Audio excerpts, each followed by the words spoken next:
বেয়াদব ছেলে। কে তুমি? আরে তুই কে? এটা এশার নাম্বার না? আমি তো এশার মামা। অরিজিনাল মামা? অরিজিনাল না তো কি? তুমি কে? কথা বলছো না কেন? তুমি কে? আসসালামু আলাইকুম মামা, আমি তো এসার হাজবেন্ড। হাজবেন্ড বা? এশার আবার বিয়ে হলো কবে? কালকে 8:59 আপনি কই ছিলেন? এশার বিয়ে হয়ে গেল, আপা আমাকে জানালো না? কি জানাবে, তা তো আপনাকে গনি না, পাত্তাই দেয় না। আমি অবশ্য জিজ্ঞাসা করছি মামা কই, কর মতো বাদিন না বিয়ে থাকার চেনা থাকা ভালো। আপা এই কথা বলেছে? কি বলছো মামা? এশা কই? মামা এসা তো ঘুম থেকে উঠছে, ও তো ওয়াশরুমে গেছে। এসা, এই যে তোমার আপনার নাম কি মামা? এই তুমি রাখো, ওইদিকে আমি আপার সাথে বুঝিনি, আমাকে জানালো না কি জন্য। বুঝেন মামা বুঝেন, এরকম ফ্যামিলিতে সম্পর্ক থাকার চেনা থাকা ভালো মামা। কি বলে স্যার? সিসি ক্যামেরার ফুটেজ দেখাবে আমাকে। স্যার গাড়ি দিয়ে ওঠেন স্যার, ওদের দাঁড়াতে থাকেন না স্যার। স্যার সিসিটিভির ফুটেজ পাঠাইছে স্যার।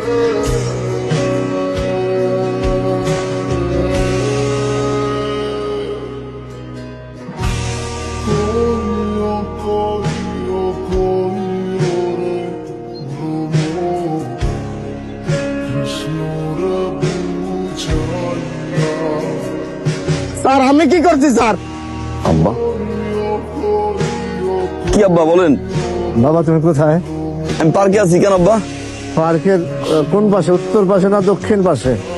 উত্তর পাশে বসে আছি আব্বা। হ্যাঁ, উত্তর পাশে। ঠিক আছে থাকো বাবা, আমি আসছি। আপনি এখানে পার্কে আসবেন কেন? আপনি বাসায় যান, আমি বাসায় আসতেছি। হ্যাঁ, পার্কে বসে আমরা দুজনে একটু বাদাম খাবো আর কথা বলবো। শুনেন, আপনি 250 গ্রাম বাদাম কিনেন, বাদাম কিনে আম্মারে নিয়ে খোটা শুরু করেন, আর বিট লবণ নিয়েন আব্বা। আমি বাসায় আসি। না আমি পার্কে আসি, একটু হাওয়া খাবো। কিছু হয়েছে? কিছু হয় নাই, এমনি থাকো, তুমি থাকো বাবা। আসবেন? আচ্ছা আসেন।